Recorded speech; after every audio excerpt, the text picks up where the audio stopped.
시편 23편 1절 15절.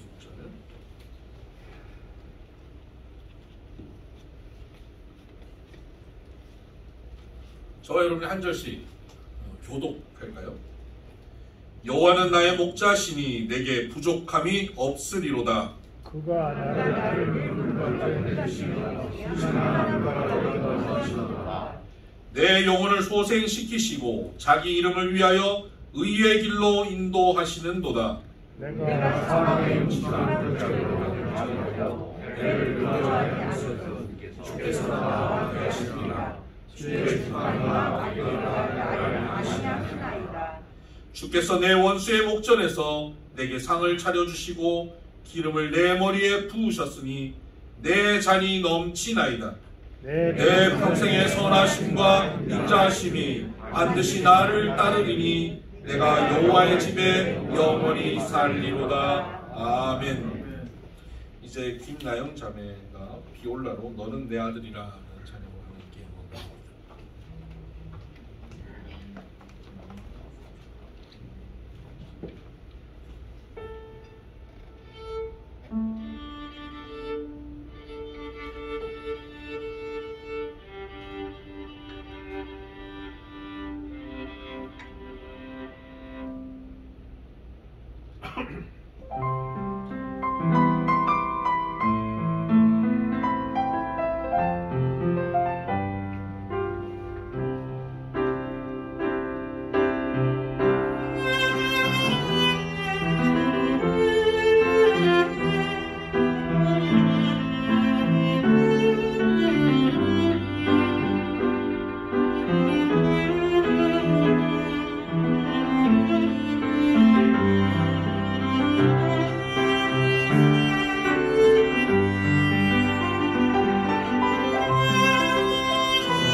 오늘 시편 23편 1절 6절 말씀, 1절에서 6절 말씀으로 나는 부족함이 없다라는 제목으로 함께 말씀을 나누겠습니다. 오늘로 벌써 이제 성령 강림주일이 지난 지 이제 5주째 됩니다. 6월 첫 주일이 성령 강림주일이었고 그때부터 저는 성령님에 대해서 지금까지 계속 설명하고 말씀을 나누고 있었습니다. 오늘은 바로 그 성령님에 대한 메시지, 성령 충만함에 대한 마지막 마무리의 메시지로 오늘 말씀을 나누려 합니다. 나는 부족함이 없다라는 제목으로 말씀을 나누고 있습니다. 미국의 휴스턴 제일감리교회의 찰스 알렌이라고 하는 목사님이 쓰신 글 속에 있는 내용입니다. 교인 중에 한 분이 사업상 꽤 성공을 하셨고 남들이 부러워할 만한 삶을 살고 있었습니다. 그런데 그분이 어느 날 목사님을 찾아오셔서 목사님, 제가 많은 것을 얻었고 누리고 있는데도 불구하고 늘 불안하고 염려와 근심이 있고 불면증에 시달립니다. 병원에 찾아가도 뾰족한 수가 없다고 합니다. 저를 위해서 기도해 주세요 라고 목사님께 부탁을 했습니다. 목사님께서 네, 그러겠습니다. 그런 상황에 참 잘 듣는 약이 있는데 제가 그 약을 좀 드릴 테니까 복용을 해보시죠. 그리고 약통을 드렸습니다. 10일치인데 하루에 5번 복용하시는 겁니다. 그리고 그 약통을 받아서 집에 와서 열어보니까 그 안에 종이가 하나 있습니다. 시편 23편 이렇게 적혀 있습니다. 그래서 이 성도님이 좀 당황했지만 순종하는 마음으로 시편 23편을 찾아서 매일 5번을 큰 소리로 읽었답니다. 며칠 지나지 않아서 그 시편 23편을 암송하게 되었고 또 얼마 후 그는 깊은 잠을 잘 수 있게 되었고 마음의 평안함이 찾아온 것을 경험하게 되었다라고 고백합니다. 시편 23편은 우리 기독교인들이 성경을 읽으면서 가장 사랑하는 내용이 들어있습니다. 찬양으로도 많이 만들어져서 불립니다. 교회 다니지 않는 사람들도 이 시편 23편을 한 번쯤 들어봤을 만한 그런 내용입니다. 다윗의 생애에 다윗이 쓴 시편 중에 가장 아름다운 시라고 볼 수 있지. 다윗의 생애를 우리가 대충 알고 있습니다. 교회 안 다니는 사람들도 알죠. 골리앗과 다윗, 위대한 왕, 지금도 존경받고 있는 왕이 다윗 왕인데 그런 성공한 인생 이렇게 우리는 압니다. 그러나 성경을 좀 자세히 살펴보면 그의 인생은 좌절과 절망, 배신과 상처, 불안의 연속의 삶이었습니다. 어떻게 인생이 저렇게 힘들고 저렇게 어려울까라고 생각할 만큼 다윗의 인생은 너무나 힘들고 어려웠습니다. 그의 환경은 부족할 것밖에 없는 환경이었습니다. 비록 왕이 되었음에도 불구하고 그의 환경은 계속 부족했습니다. 부하의 배신, 아들의 쿠데타, 본인의 죄로 인하여 넘어짐이 반복되었습니다. 부족할 것밖에 없어 보이는 그의 객관적인 상황과 환경에도 불구하고 그는 오늘 시편 23편에서 이렇게 고백합니다. 여호와는 나의 목자시니 내게 부족함이 없으리로다. 부족함이 없다. 나는 부족함이 없다라고 말하는 것입니다. 왜 그렇습니까? 하나님이 목자 되시기 때문에 부족함이 없다는 겁니다.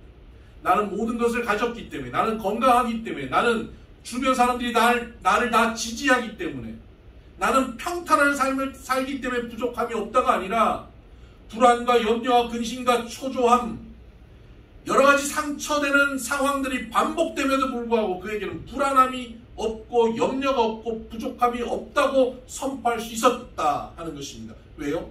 여호와 하나님이 나의 목자 되시기 때문입니다. 다윗은 자신이 목자 생활을 했습니다.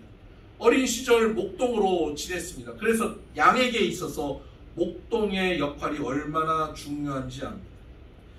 양을 책임져 주면 양은 그때부터 부족함이 없는 삶을 사는 것이죠. 양은 짐승 중에 가장 연약한 존재라고 합니다. 눈이 밝잖아요. 바로 눈앞의 것밖에 보지 못합니다. 그래서 자칫 무리에서 떨어져 나가면 길을 잃어버립니다. 넘어지면 스스로 일어날 능력도 없는 참 부족한 짐승이 양입니다. 어떤 야생동물에게도 이길 수 없는 초라한 존재가 양입니다. 고집만 센 게 양입니다. 참 우리를 닮았다 이런 생각입니다. 근데 이 양이 목자를 잘 만나면, 목자가 그 양을 책임지기 시작하면 그 양은 인생이라고 해도 됩니까? 양의 인생은 너무나 편안해지는 겁니다. 좋은 목자를 만나면 양의 인생은 호가호위합니다. 좋은 목자를 만나면 양이 너무나 행복하게 지낸다는 것을 다윗은 자신의 인생의 경험을 통하여 아는 것입니다. 다윗은 양이 야생동물에게 붙잡혀가면 달려가서 그것과 싸워서 야생동물에서 양을 건져내는 경험을 해왔습니다. 목숨을 걸고 양을 지키는 목동을 만난 양들은 얼마나 평안하게 살 수 있었겠습니까? 그래서 양은 부족할 것밖에 없지만 목자 잘 만나면 부족할 것이 없는 인생으로 살게 되는 것이죠. 우리의 인생이 그렇습니다. 교회 다니고 있는 우리 성도들의 삶, 성령 안에서 살고 있는 우리들의 삶이 성령 하나님께 우리의 삶을 맡기고 성령 하나님을 내 인생의 목자로, 내 인생의 주인으로, 통치자로 맡기고 살면 우리는 더 이상 부족함이 없는 인생이 되는 것이죠. 우리가 사실 부족한 것 너무나 많지 않습니까? 가만히 돌아보면 우리의 인생에 부족한 것 넘치죠. 저도 제 인생을 돌아보면 제가 가진 게 뭐가 있습니까? 제가 가진 거라고는 이 곱상한 얼굴 하나밖에 더 있겠습니다. 동의 안 하시는 교수님이신가요? 잘생겼다. 네, 잘생겼죠. 네. 가진 거라고는 이 얼굴 하나 믿고 사는데, 여러분 동의 안 하셔도 저는 그렇게 생각하고 살거든요. 그런데 가진 것 없고 만족스러운 것 없는데 부족할 것밖에 없지만 여호와 하나님 성령님을 나의 목자로 삼고 그분을 의지하고 사니까 제 인생의 고백도 그렇습니다. 부족함이 없다라고 고백할 수 있습니다. 부족함이 없다. 만족한다. 성령 충만한 것. 그것은 다른 말로 성령님의 통치함을 받는다. 성령께서 내 인생의 주인이 되신다. 내 인생을 끌고 가신다 하는 것입니다. 그렇게 살면 부족함이 없는 겁니다. 인생에 문제 없는 인생이 어디 있겠습니까? 저에게도 그렇고 여러분에게도 그렇습니다. 다 인생에 문제가 있지만 그 인생의 문제를 내가 어떻게 풀까를 고민하고 살다 보면 계속 불안과 염려의 연속입니다. 근데 하나님께 맡기고 살면 걱정이 없는 것입니다. 제가 사회적으로 대단히 성공하신 한 유력한 분을 만나서 대화를 한 적이 있는데 그분이 저한테 그런 얘기를 해요. 목사님, 참 교회 다니고 하나님 믿는 사람들이 부럽습니다. 뭐가 부럽습니까? 그 절대자, 전지전능한 그 하나님께 자신의 인생을 맡기고 사는 것 아닙니까? 아니 내 인생을 누군가에게 맡기고 산다는 게, 믿을 만한 분이 있어서 그분께 맡기고 산다는 게 얼마나 좋겠습니까? 저도 좀 그래보고 싶습니다. 근데 그 하나님의 존재가 안 믿어져서 맡길 수가 없습니다. 믿어지면 좋겠습니다. 제 아내가 믿는 그 하나님의 존재를 나도 믿어서 맡기고 살면 좋겠습니다 라고 고백하는 것을 제가 들었습니다. 여러분 하나님 믿으시죠? 그러면 맡기고 사시기 바라요. 하나님 안 믿는 분도 하나님 믿어서 맡기고 싶어 하는데 우리는 하나님 믿음에도 불구하고 안 맡기고 살아요. 그러면서 걱정이 많고 염려가 많고 불안하다 그래요. 제발 좀 맡기십시다. 제발 좀 하나님을 목자로 인정해 드리십시다. 어떤 성도가 밤에 산길을 홀로 가다가 발을 헛디뎌서 낭떠러지로 떨어졌습니다. 쭉 미끄러져 가다가 붙잡았는데 나무를 붙잡은 거예요. 나무 뿌리를 붙잡은 거예요. 거기 매달렸습니다. 근데 낭떠러지로 계속 떨어질 위험 속에 있으니까 너무너무 힘드니까 하나님 앞에 간절히 부르짖는 거예요. 주여, 하나님 도와주세요. 하나님 도와주세요. 저를 살려주세요. 그때 하나님이 그 성도에게 말씀하시는 거예요. 얘야, 그 네가 붙잡고 있는 그 나무 뿌리를 놔라. 하나님이 이걸 어떻게 넣습니까? 너 나 믿지? 네! 놔라. 그랬더니 이 성도가 어떻게 했는지 아세요? 그 위에 하나님 말고 다른 사람 없어요.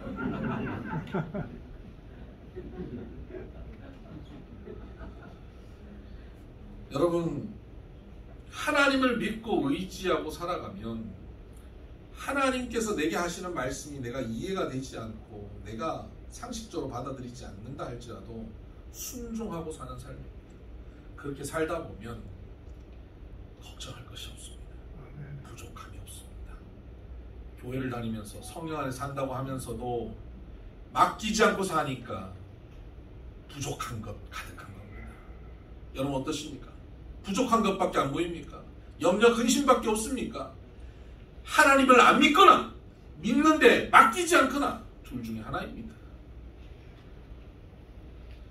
우리 모두 하나님을 완전히 믿고 하나님께 맡기고 성령 안에서 사는 성령 충만한 인생 되기를 주의 이름으로 축복합니다. 시편 23편은 바로 성령 안에 충만히 사는 삶, 주님을 목자로 여기고 통치자로 여기는 사람이 누리는 삶의 모습이 나와 있는 겁니다. 그러니까 우리가 성령께 우리의 인생을 맡기고 살면 이런 인생을 살게 됩니다. 어떤 인생일까요? 한번 볼까요? 2절을 보십시다. 그가 나를 푸른 풀밭에 누이시며 쉴만한 물가로 인도하시는도다. 양에게 있어서 푸른 풀밭, 쉴만한 물가는 뭘까요? 양의 로망입니다. 이 양의 로망과 우리 한국인의 로망이 약간 비슷한 것 같아요. 저 푸른 초원 위에 그림 같은 집을 짓고 사랑하는 님과 함께 한평생 살고 싶어 하는 것이 양이나 우리나 비슷한 것 같아요. 여러분, 우리 인생에 우리의 필요, 우리가 바라는 것, 우리의 로망, 우리가 그리는 행복한 그림이 있지 않습니까? 하나님을 목자로 여기고 성령 안에 살면 하나님께서 그 아름다운 로망을, 그 이상을 이루어 가시는 하나님이심을 믿으시기 바랍니다. 아멘. 우리의 필요를 채우시는데 가장 놀랍게 채우십니다. 하나님께서는 하나님을 사랑하는 자, 그 뜻대로 부르심을 입은 자들에게 모든 것이 합력하여 선을 이루게 하신다라고 말씀하셨습니다. 모든 것이 합력하여 선을 이루게 하시는 하나님. 선을 이루신다 하는 이 선은 굿 정도가 아닙니다. 하나님의 선은 굿의 최상급인 베스트입니다. 하나님이 우리에게 주시는 선은 베스트를 주십니다. 하나님을 목자로 여기고 성령 충만하여 사는 사람은 베스트의 삶을 살게 되는 줄 믿으시기를 바랍니다. 아멘. 두 번째는 3절입니다. 내 영혼을 소생시키시고 자기 이름을 위하여 의의 길로 인도하시는도다 라고 고백합니다. 하나님께서 우리의 목자 되시고 성령 충만하게 살아가면 영혼을 소생시키십니다. 우리의 환경을 다 바꿔주시지 않습니다. 영혼을 먼저 소생시키십니다. 우리가 물질의 어려움을 갖고 주님 앞에 나오면 갑자기 하늘에서부터 금덩어리가 떨어지는 게 아닙니다. 건강을 잃고 나오면 갑자기 모든 질병이 바로 치료되는 것도 아닙니다. 관계 어려움이 있으면 갑자기 나가는데 그 사람들이 갑자기 나한테 막 사랑한다고 고백하게 되는 것도 아닙니다. 하나님 앞에 지친 상태로 나와 하나님 앞에 나와 엎드리면 지치고 피곤하고 절망되고 좌절된 우리의 영혼을 소생시켜 주십니다. 살려주십니다. 소생시켜 주신 그 영혼이 나아가는 곳마다 하나님은 그 자리에 푸른 풀밭 쉴만한 물가가 누려지게 만드십니다. 그리고는 소생된 그 우리의 영혼을 의의 길로 인도하신다는 겁니다. 우리는 영혼이 소생되지 않고 하나님의 인도함을 받지 않으면요, 환경만 좀 좋아지면, 건강 잃었다가 좀 건강해지면, 돈 잃었다가 또 돈 좀 생기면 금방 의의 길로 가는 게 아니라 죄의 길로 가버려요. 경험해 보셨지 않습니까? 조금 나아지면 힘들 때는 하나님 이렇게 해볼게요, 저렇게 해볼게요, 잘 살아볼게요 하다가 조금 나아지면 어떻게 됩니까? 곧 육신의 길로, 죄의 길로 가버리지 않습니까? 그런데 하나님께서는 우리를 반드시 의의 길로 인도하신다는 겁니다. 어떻게 인도하시냐면 자기 이름을 위하여 의의 길로 인도하신대요. 자기 이름을 위한다라고 하는 이 단어, 이 문장을 좀 더 정확하게 번역하면 자기 이름을 걸고, 하나님의 이름을 걸고 우리의 길을 의의 길로 인도하신대요. 우리의 인생의 길을 죄의 길로 빠지지 않고 반드시 의의 길로 하나님이 내 이름 걸고 할게 라고 말씀하신 겁니다. 우리는 조금만 유혹이 있어도 넘어지고 조금만 잘나면 교만해지고 그렇게 쉽게 무너지는 우리들인데, 우리들을 반드시 무너지지 않고 의의 길로 하나님이 이름 걸고 이끌어 가신답니다. 성령 충만한 사람, 성령 안에 거하는 사람 반드시 그렇게 하나님 이름 걸고 이끌어 가셔요. 여러분, 미국에서 파크에 가보니까 사람들이 강아지를 많이 데리고 나와서 같이 산책을 합니다. 요즘 우리나라도 강아지 데리고 많이 산책을 합니다. 근데 저희가 있었던 그 지역의 파크는 저녁 시간이 되면 문을 닫아요. 그러면 산책하는 사람들이 다 나가야 됩니다. 밤에는 못 다닙니다. 왜냐하면 거기에 밤이 되면 고요테나 마운틴 라이언이 나타납니다. 그래서 이게 사람도 위험하고 짐승도 위험합니다. 그래서 사람들이 저녁 시간이 되면 다 집으로 돌아갑니다.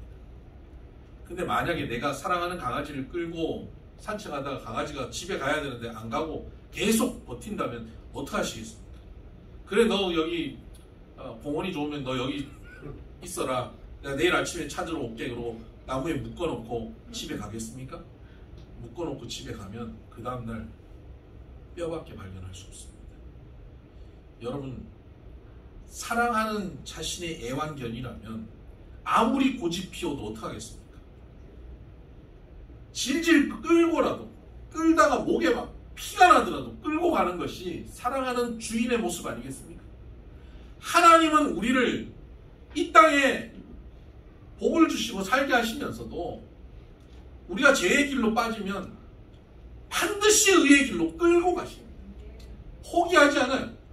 우리가 넘어지고 실수하고 잘못된 길로 자꾸 접어들어도 하나님은 우리를 그래? 그냥 그럼 너는 그 정도 하고 말자 하시는 분이 아니에요. 반드시 끌고 가십니다. 반드시 의의 길로, 구원의 길로 우리를 이끌어 가십니다. 그래서 우리의 신앙인들의 수준은 신앙생활하면 반드시 성숙하고 하나님이 기대하시는 모습으로 자라나게 되어 있습니다. 그렇게 자라나지 않는 것 같습니까? 그러면 그 공원 문 닫는 시간이 다가오고 있는 거예요. 그럼 마지막 시간이 다가오면 어떡하시겠어요?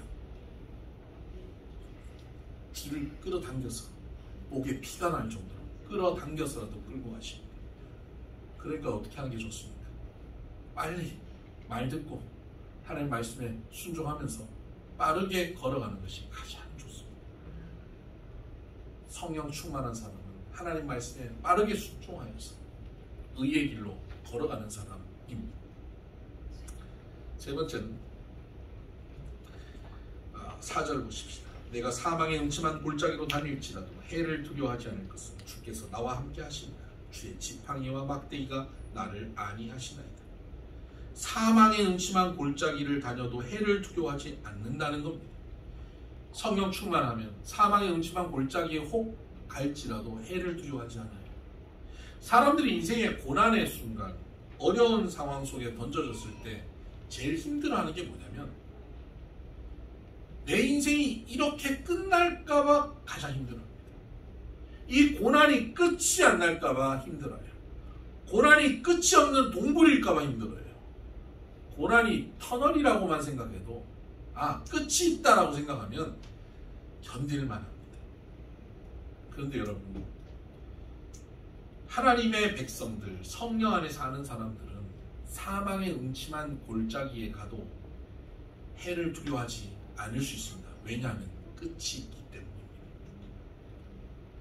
마치 사나운 개가, 불독 같은 개가 저기서 막 달려나오고 나를 물려고 덤벼들면 얼마나 겁이 납니까? 이거 내가 죽었구나, 나 큰일 났구나 라고 생각할 수 있는 그런 상황인데 막 달려오다가 여기 코앞에서 딱 멈춥니다. 왜 멈춥니까? 계줄이, 튼튼한 계줄이 딱 묶여있기 때문에 못 덤빕니다. 더 이상 못 와요. 나를 죽일 듯 씌우지만 못 죽입니다. 성도들이 겪는 고난이 꼭 이와 같습니다. 죽일 듯 덤벼듭니다. 이걸로 내가 멸망할 것 같습니다. 그런데 멸망하지 않습니다. 끝나지 않습니다. 고난이 나를 망하게 할 수 없습니다. 죽일 수 없습니다. 고난이 닥쳐와도 눈앞에서 멈춥니다. 그런데 그 고난으로 멸망당하는 사람이 있습니다. 어떤 사람이죠?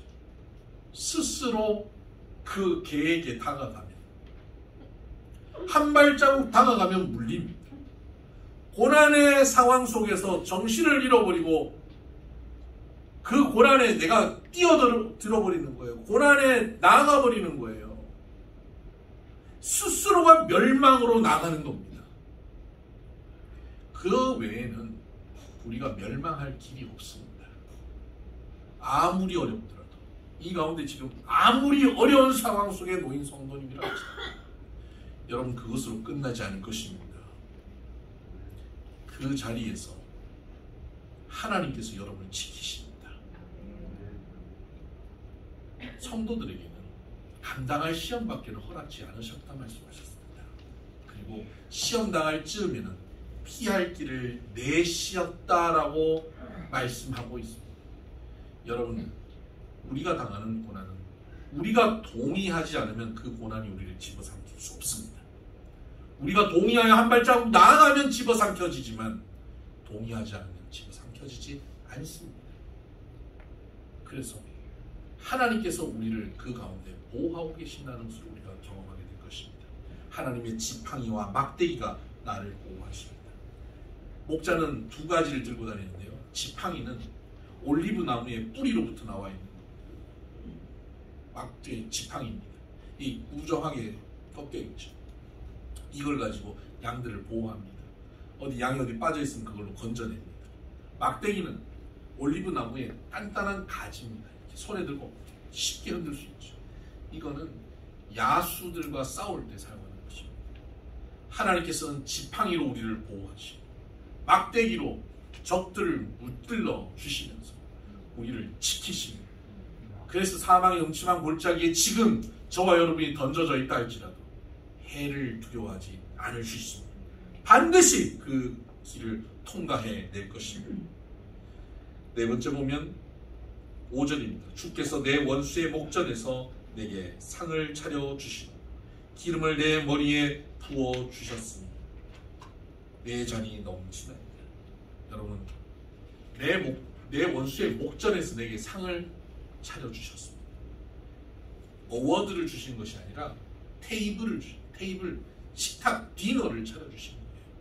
하나님께서 우리에게 잔치상을 차려주셨다는 거예요. 원수의 목전에서. 원수가 다 이기고 원수가 승리하고 원수가 잔치상을 베풀 것 같았는데, 끝날 것 같은데 하나님께서는 역전시켜 주신다는 겁니다. 여러분, 한국 드라마가 지금 세계를 강타하죠. 뭡니까?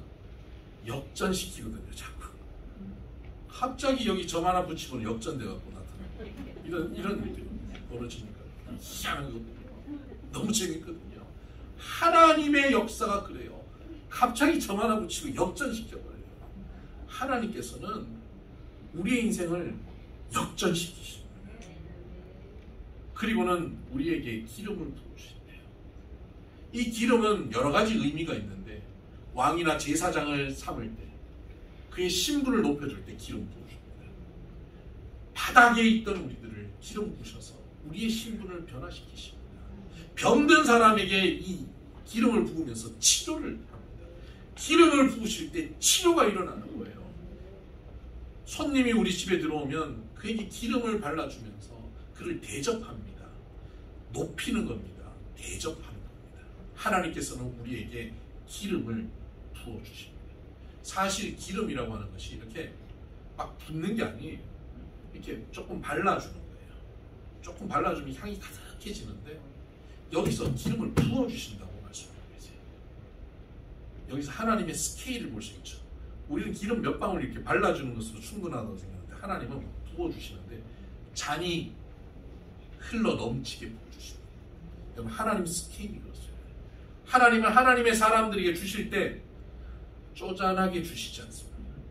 넘치게 주십니다. 하나님의 스케일을 제일 잘 알 수 있는 데가 어디냐면 에덴 동산이에요. 에덴 동산을 만드시고 아담과 하와 보고 거기서 살라고 하셨잖아요. 여러분 가만히 생각해 보면요, 에덴 동산에서 아담과 하와가 과일 따먹고 살았는데 아담과 하와가 먹고 없어진 과일이 많을까요? 떨어져 썩어 없어진 과일이 많을까요? 하나님은 낭비병이 심하십니다. 하나님은 우리들을 위해서 베푸시는데 이렇게 흘러 넘치게 베푸시는 하나님이십니다. 여러분, 이 하나님의 흘러 넘치게 하시는 복을 경험하게 되는 성령 충만한 인생들이 바랍니다. 5절에 보니까, 6절을 보니까 내 평생의 선하심과 인자하심이 반드시 나를 따르리니 내가 여호와의 집에 영원히 살리로다. 평생에 하나님의 그 선하심과 인자하심, 하나님의 복이 나를 따라온다는 거예요. 여기서 따르다라고 하는 이 단어가 참 재밌는 단어인데, 라다프라고 하는 단어입니다. 추적하다, 추적해서 괴롭히다. 굉장히 부정적인 의미로 사용될 때 사용하는 단어입니다. 라다프. 막 쫓아다니면서 막 괴롭히는 거예요. 여러분, 그런 사람 있죠? 막 쫓아다니면서, 뒤쫓아다니면서 막 잔소리하는 사람들이 있습니까? 얼마나 괴롭겠습니까? 혹시 여러분 머릿속에 지금 떠오르는 사람 지우시길 바랍니다. 하나님의 선과 인자하심이 라다프한다는 거예요.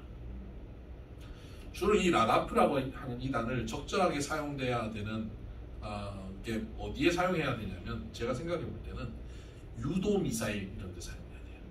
유도 미사일이 라다프한다. 여기 지금 우크라이나 전쟁에서 우크라이나에서 미제 그 제블린이라고 하는 미사일 많이 쓰잖아요. 가져와서 쏘면 뭐 날아가는 헬기도 떨어뜨리고 탱크도 박살내고. 그 제블린이 아주 공이 큰데, 이 제블린은 날아가서 쭉 추적해가지고 거기 가서 터뜨리는 겁니다. 유도 미사일. 도망을 가도 끝까지 쫓아갑니다. 여러분, 근데 이 유도 미사일 중에 세계 최강이 뭔지 아십니까? 우리나라가 개발한 신궁이라고 하는 겁니다. 제블린보다 훨씬 좋답니다. 신궁은 쫓아가는데, 쫓아가가지고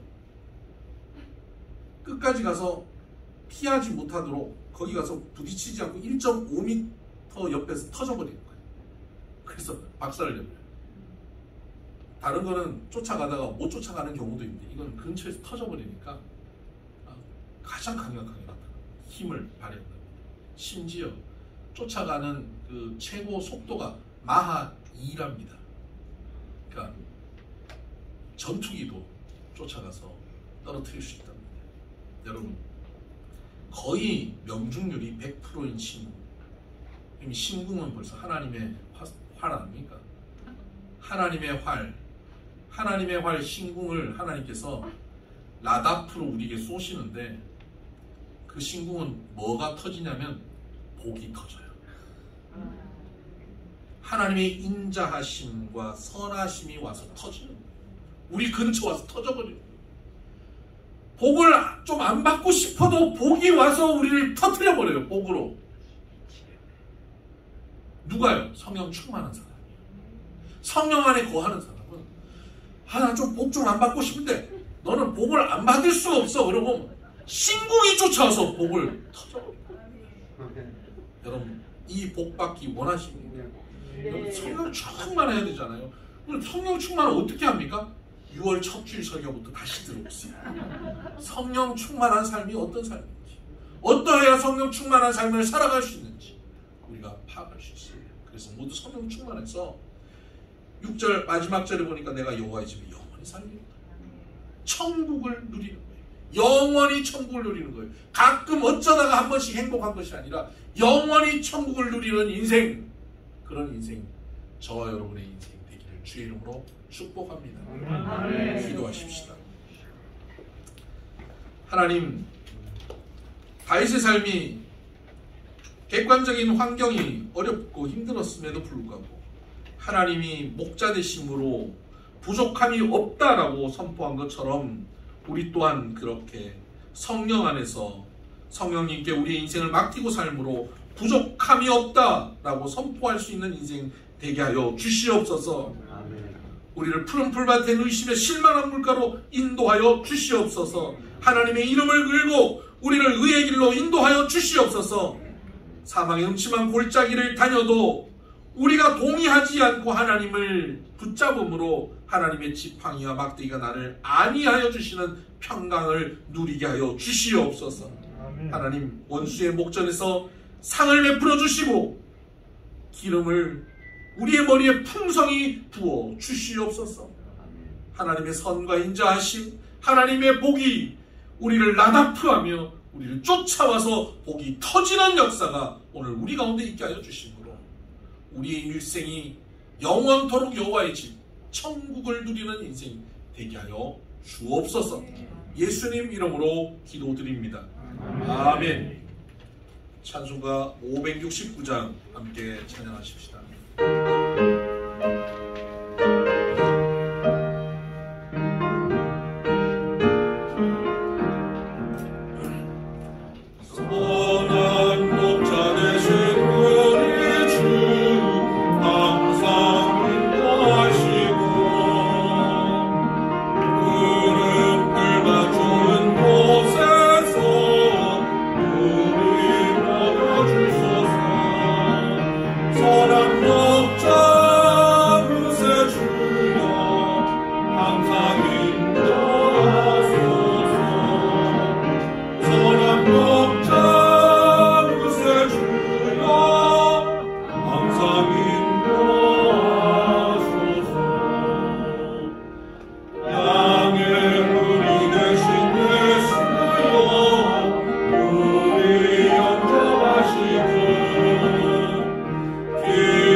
말씀을 붙잡고 같이 본인의 음성으로 하나님 앞에 간구하십시다.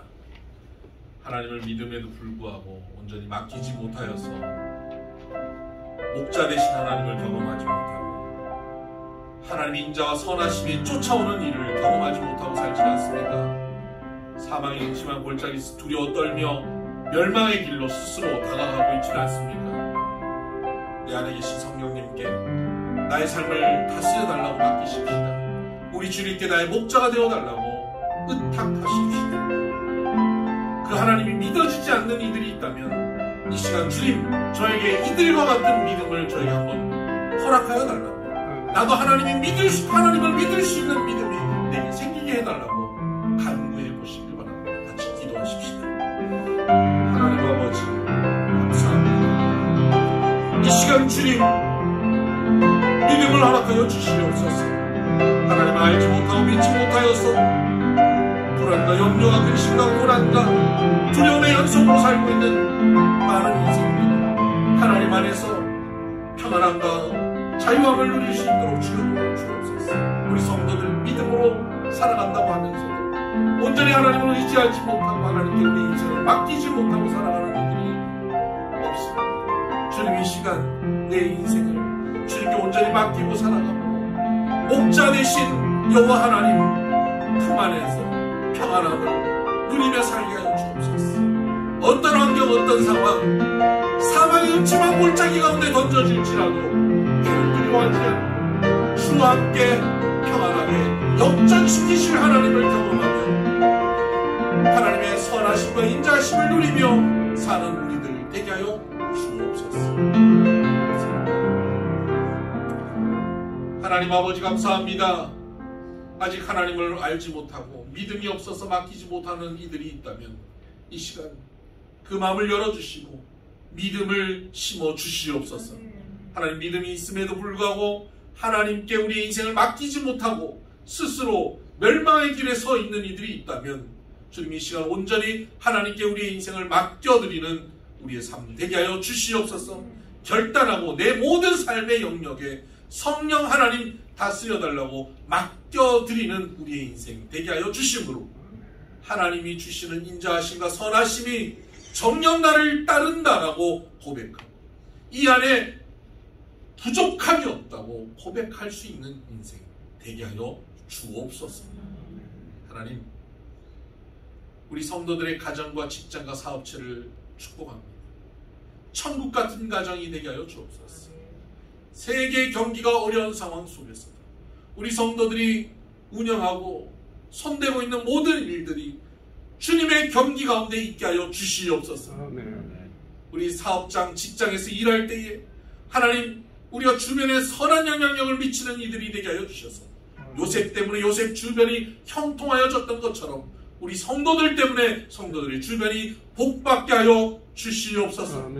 우리의 자녀들을 주여 거룩하고 아름다운 하나님의 사람들로 성장시켜 주시옵소서. 육신이 연약한 이들 천세양가사 정경호 집사님, 장기호 집사님 하나님 육신이 연약한 이들을 주님 이 시간 만져주시고 치료하시고 회복시켜 주셔서 삶의 현장으로 자신 있게 돌아와 일하며 하나님께 영광 돌릴 수 있도록 주여 도와 주시옵소서. 하나님 우리의 간절한 기도의 제목들이 있습니다. 마음의 소원들이 있습니다. 주님 이 시간 들으시고 주님의 방식으로 주님의 때에 넘쳐 흐르게 역사하여 주시옵소서.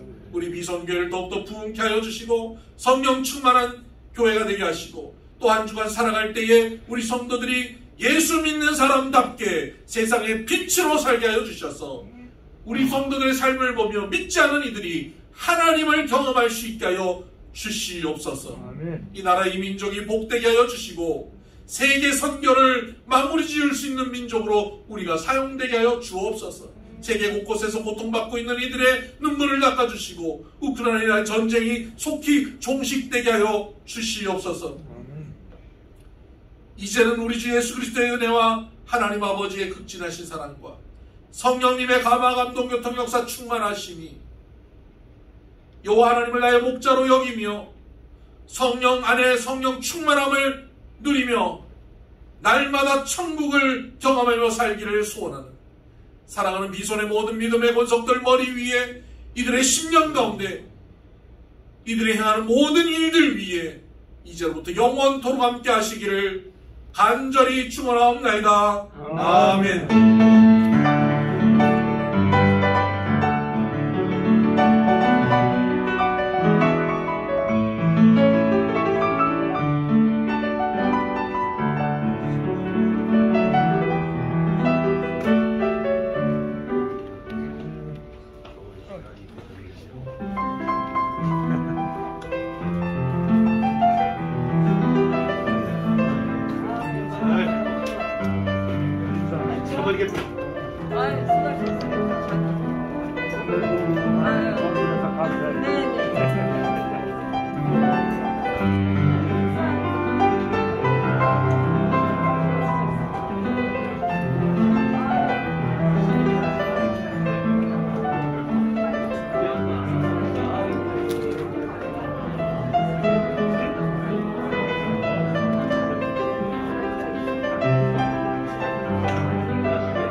전화 받는 거 같더라고. 지금 전화.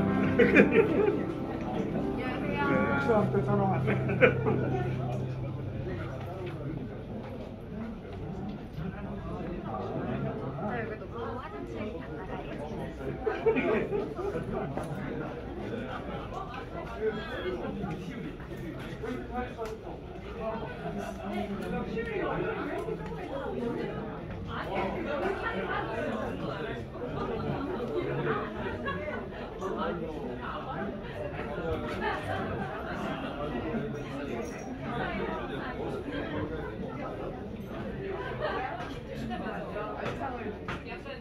저